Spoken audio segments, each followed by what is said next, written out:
انیسا دهقانی مهمان امروز ما مترجم و نویسنده زاده اصفهان هست او که سالهاست به دور از زادگاهش و خارج از ایران زندگی میکنه. مدرک دکترای خودش رو در رشته علوم اعصاب از دانشگاه آنکارا دریافت کرده و مدتی نیز به عنوان پژوهشگر این رشته در دانشگاه پزشکی هاروارد مشغول کار و تحقیق بوده. او یک مجموعه داستان کوتاه به نام اگر در خانه‌ام 2 کلید داشت و یک رمان بلند به نام قطار چهارشنبه ها رو در کارنامه ادبی خودش داره و به زودی دومین رمان بلند خودش رو منتشر میکنه.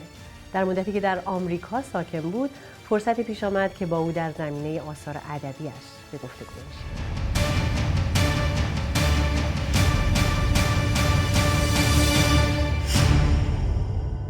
انیسا جان، ممنون از اینکه دعوت ما رو پذیرفتی و ممنون از حضورت در برنامه. سال هاست که کار ترجمه میکنی، داستان کوتاه نوشتی و داستان بلندت هم به تازگی به چاپ رسیده. به عنوان اولین پرسش میخوام بدونم، با توجه به اینکه هر کسی این روزها در رسانه‌های اجتماعی مینویسه، آیا میتونیم عنوان نویسنده رو بهش بدیم یا اینکه باید یک ویژگی خاصی داشته باشه؟ کلاً ما به چه کسی میتونیم بگیم نویسنده؟ به نظر من نویسنده کسیه که خب همونجور که گفتین نوشتن، صرف نوشتن کسی رو ممکنه نویسنده نکنه، ولی نویسنده حرفه‌ای کسیه که بدون نوشتن نمیتونه زندگی کنه و نوشتن سبک زندگیشه، یعنی اینکه هر روز مینویسه و به خاطر نوشتن میخونه، به خاطر نوشتن زندگی میکنه و دغدغه نوشتن داره. حالا اگر هم کار دیگه ای میکنه، ولی نهایتاً دغدغه و شور اصلی پیشبرنده زندگیش نوشتنه. اینکه از هر چیزی هم خب مسلماً نمی نویسه، چیزهایی که شاید نمیشه به نوشتن در آورد رو سعی میکنه بنویسه. البته خب این نظر شخصی منه.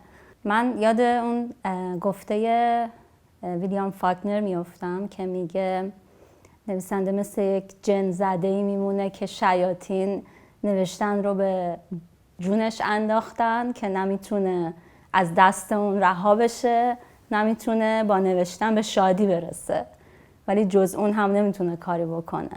یعنی یه جور تعریف عشقم هست.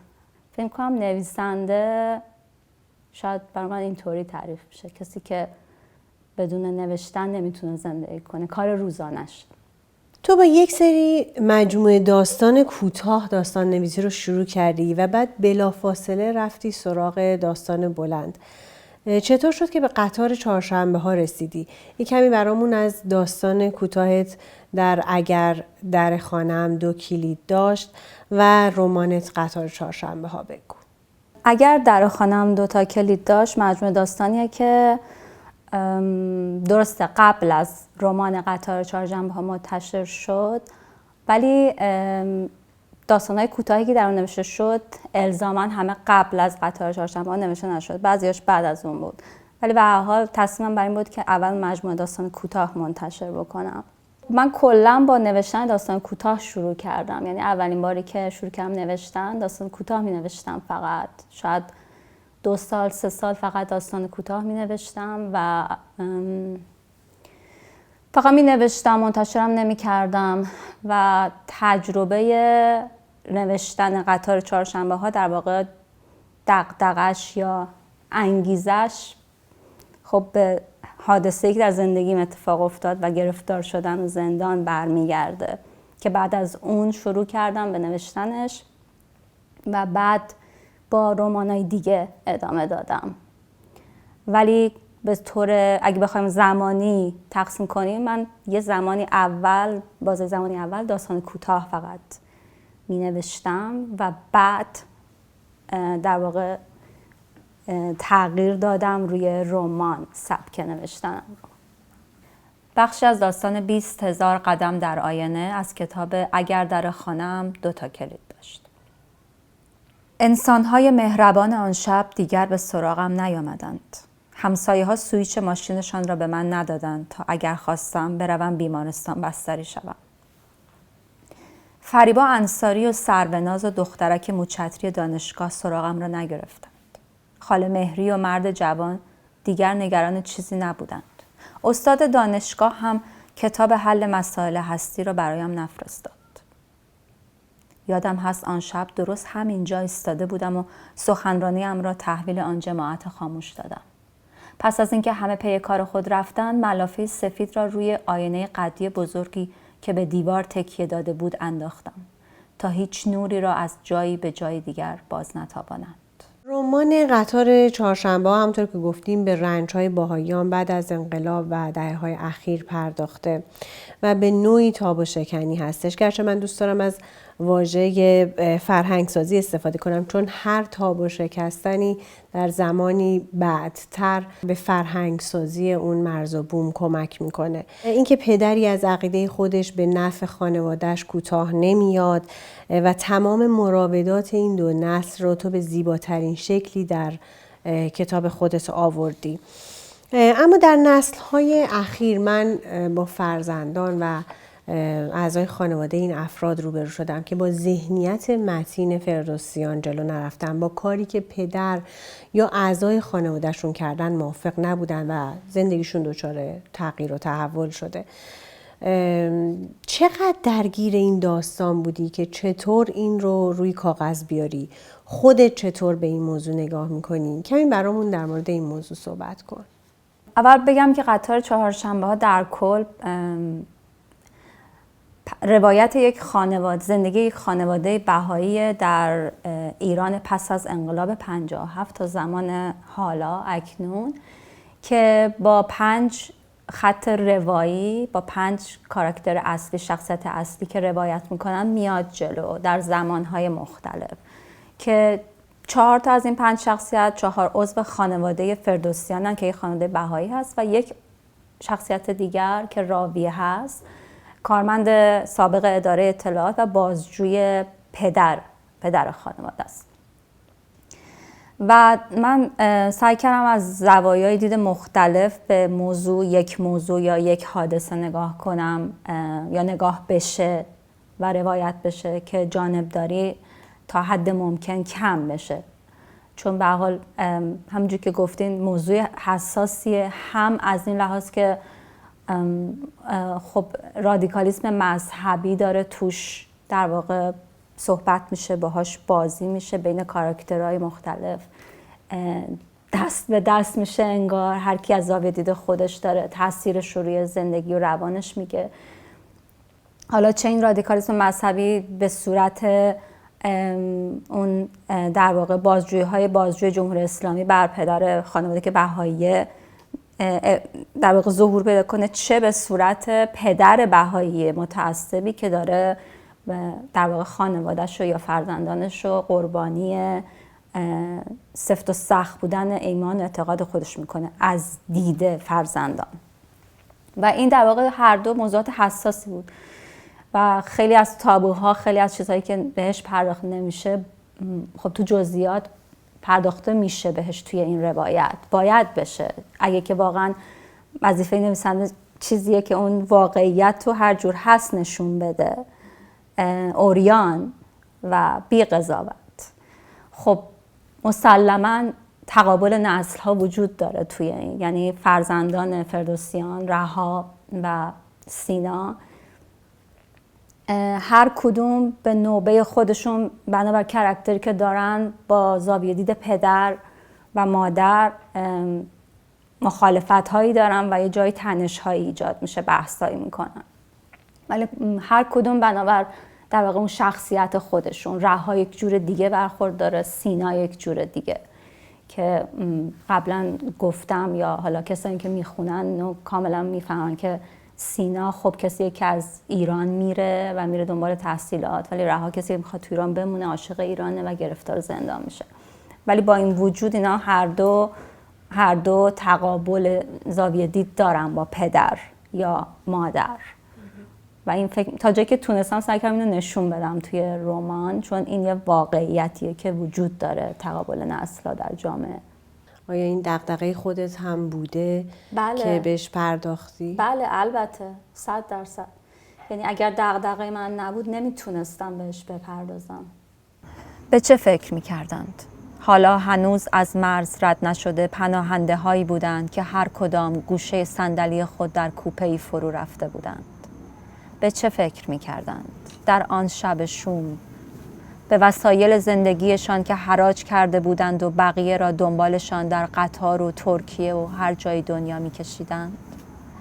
به بازجویی که در اتاق خودشان باطمه زده بود و با نیش خندی نرهاش را معنی می‌کرد و چیزی را در خود ارضا.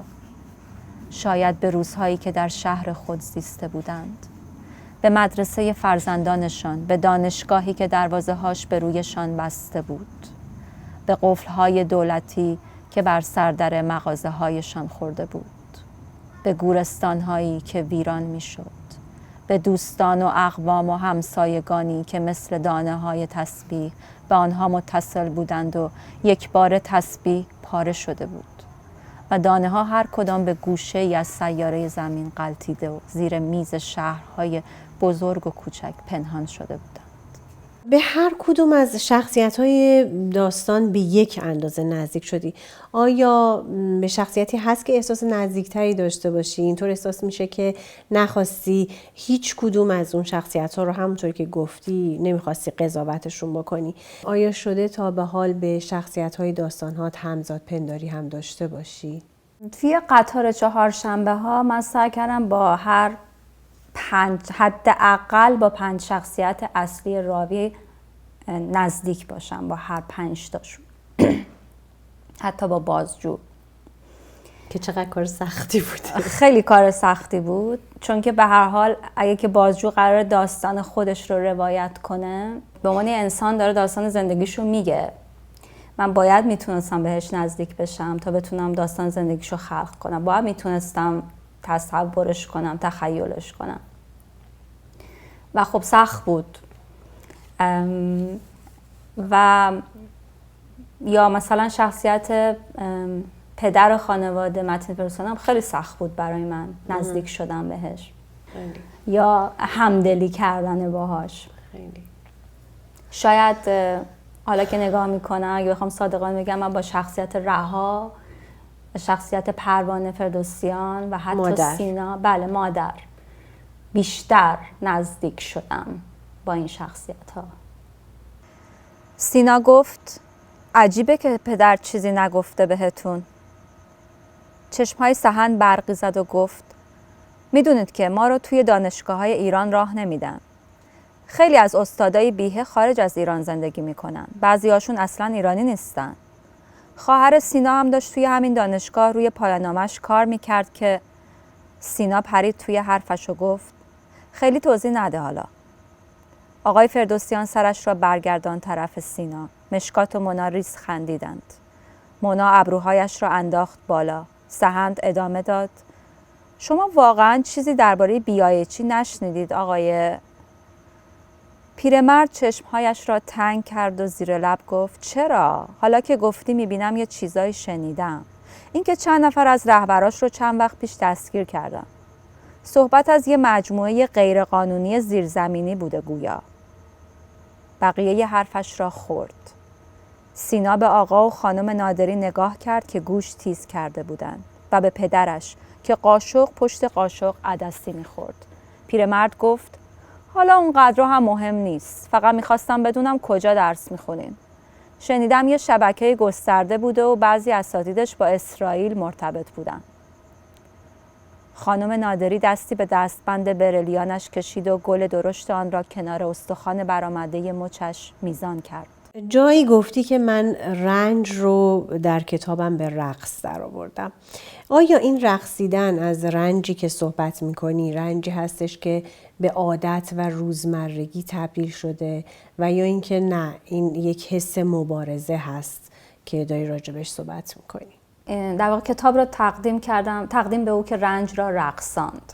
نمیدونم چرا اینو نوشتم، چرا اینو تقدیم کردم به کسی که رنج را رقصاند، ولی اعتقادم بر اینه که خب هر کسی رنجی که میبره رو با خودش حمل میکنه.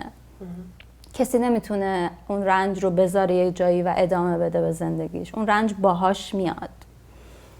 و اینکه روزمره، بله این یک تمرین و مبارزه روزمره است به نظر من، اینکه با رنج خودت برقصی، یعنی به اون تحرک روحی روانی، اون زندگی و شادابی رو داشته باشی ولی با رنج خودت، یعنی رنج خودت نادیده نگیری، کم ندونی و بتونی ببینیش و باهاش اون رو هم دعوت کنی که بیاد و تو این رقص زندگی با تو شرکت کنه. حالا این میتونه یک مبارزه باشه، این مبارزه به تدریجی روزمره و حالا برای من بله نوشتن بوده این کار، ولی خب میتونه نمادهای دیگه داشته باشه این دعوت به رقص با رنج برای مخاطب. جالبه، این مبارزه‌ای که همراه با عادته، چون هر روز تکرار میشه. یعنی باید تکرار بشه.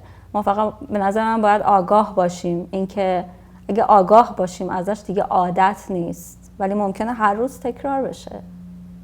چطور از من هم انتظار داشت مثل محبوبی عمل کنم؟ گفتم مامان تو از همون اول میدونست عشق به بهاءالله اولین عشق زندگی منه. نگذاشت حرفم را ادامه دهم. گفت هر بلایی سر مامان اومده به خاطر نبودن تو توی زندگیش بوده. یک بار برای همیشه این رو بفهم. خوب بود تو هم بعد از چند سال که حبست رو کشیده بودی به زن و بچت فکر میکردی. دست کم بعد مردن دخترت. اگه اون آقای محبوبی تونست اعتبار و آبرو و حرف آشنا و غریبه رو فراموش کنه، فقط به خاطر بودن کنار زن سرطانیش بیاد تلویزیون، تو هم میتونستی به خاطر مرگ دخترت، به خاطر استیصال زنت، به خاطر منی که پسر 2-3 سالت بودم این کارو بکنی. خب واکنش هایی که گرفتی چطور بوده؟ هم از طرف جامعه باهایی بلخص و هم از جامعه بیرون. خیلی خوشحالم که این سوال رو میپرسین. من تقریبا 99% واکنش‌ها گرفتم از طرف جامعه غیر بهایی بوده و شاید برخلاف تصور خیلی از غیر بهاییان، جامعه بهایی هیچ واکنش خاصی نشون نداده و من انتظاری ندارم از هیچ جامعه، از هیچ کسی که واکنش نشون بده، ولی این خودش یه موضوع قابل بررسیه به نظر من و شاید قابل نوشتن که خب ظاهراً این رمان برای اولین بار سری تابوها رو که مرتبط با رنج‌های جامعه بهایی در ایران بعد از انقلاب شکسته و داره حرف میزنه. شخصیت‌ها دارن خودشون حرف میزنن. این شخصیت‌ها 4 تاشون بهایی هن. خب یکیشون بازجوی جمهوری اسلامیه، ولی همون بهایی‌ها هم که دارن حرف میزنن دارن یه سری حرف‌ها رو، کشمکش‌ها و یه سری چیزها رو از پایین هرم خانواده و این جامعه میارن بیرون و در موردش دارن آشکارا حرف میزنن. خب ممکنه خیلی خوششون بیاد، ممکنه خیلی خوششون نیاد، ممکنه خیلی از اینا که خوششون میاد یا نمیاد بهایی باشن. به حال اینا به من ربط نداره، من وظیفم نوشتن بود بدون خودسانسوری. ولی فیدبک های خیلی زیادی از طرف افراد غیر بهایی میگیرم که واقعا باعث اشک شوق میاره به چشم من که اکثرا در ایران هستن و میگن ما اصلا خبر نداشتیم که این اتفاقا برای بهایی‌ها میفته یا بهایی‌ها دارن اینطوری زندگی میکنن. وقتی جزئیات رو توی داستان میخونن، جزئیاتی که بر مبنای واقعیت بوده هست و مینویسن، لطف دارن و خیلی دلگرمی و انگیزه به من میده و خوشحالم وقتی که میخونم. ولی خب حالا نمیدونم بگم متاسفانه یا هر چیز، از طرف خود جامعه بهایی هیچ توجه خاصی نشده به این رمان، به غیر از شاید یک وبسایتی که یک معرفی کوتاه کرد و این برام جای تعجبه که چرا وقتی برای شاید اولین بار یک اثری به شکل ادبی بی‌طرف داره از رنج‌های بهاییان ایران میگه و انقدر دغدغه هست برای جامعه بهایی، چرا هیچ توجهی از خود طرف جامعه بهایی نمیشه به این اثر؟ و این برای من سواله. امیدوارم یک روز جوابش رو پیدا کنم. اگه پیدا نکردم مهم نیست، من مینویسم بازم در مورد همینم شاید بنویسم. و اینکه در واقع این دقیقاً مفهومیه که توی رمان داره نشون داده میشه، به خاطر اون بحثایی که سینا فردوسیان با پدرش میکنه سر قضیه استقامت، سر قضیه این که خواهر 1 سالش میمیره. حالا من داستانم نمیخوام لو بدم. یا مثلا رها این بحث ها رو به برادرش داره، یا با بازجوش داره، یا با پدر و مادرش داره. همون تقابل بین نسل ها که این چراهایی که وجود داره و در واقع شخصیت ها از طریق زندگی در داستان میتونن به این چرا جواب بدن اگر بتونن.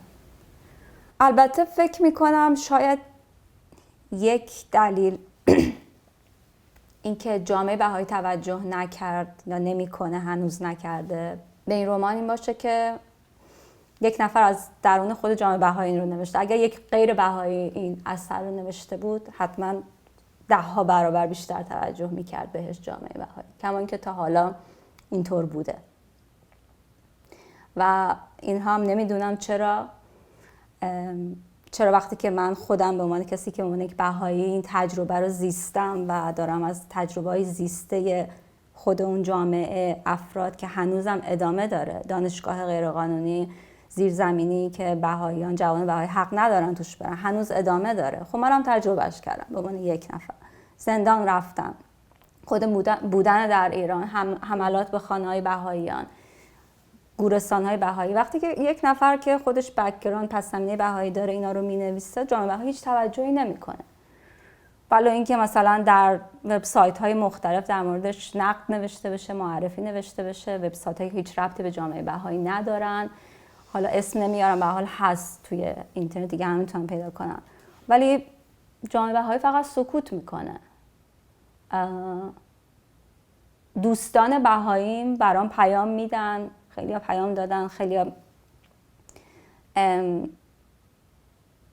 لطف داشتن که یعنی اینکه برای اولین بار یه سری حرفا زده میشه، همدردیایی با یک سری شخصیتایی که همیشه کمرنگن توی در واقعیت جامعه بهایی، صداهای نشنیده شدن، قربانی یه سری شخصیت‌ها همیشه پررنگن. مثلا شهید شده به خاطر اعتقادش، زندان رفته به خاطر اعتقادش، بهایی که زندان رفته و هست. اینا پررنگن، اینا توی تیررسن، توی دیدن.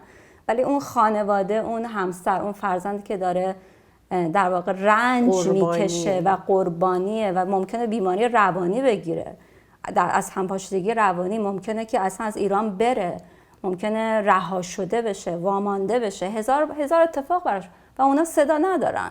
و توی این رمان خب سینا فردوسیان، پروانه فردوسیان، مادر، پسر، اینا این صداها و دوستای من میان تشکر میکنن، پیام‌های محبت آمیز میدن که مرسی که اومدی در مورد اونها و به اونها یک صدای قوی دادی و ما امیدواریم که فراموش نشده. یعنی وقتی که داستان خوندن ابراز امیدواری کردن از این قضیه و من نمیدونم، شاید این باب طبع جامعه بهایی نباشه.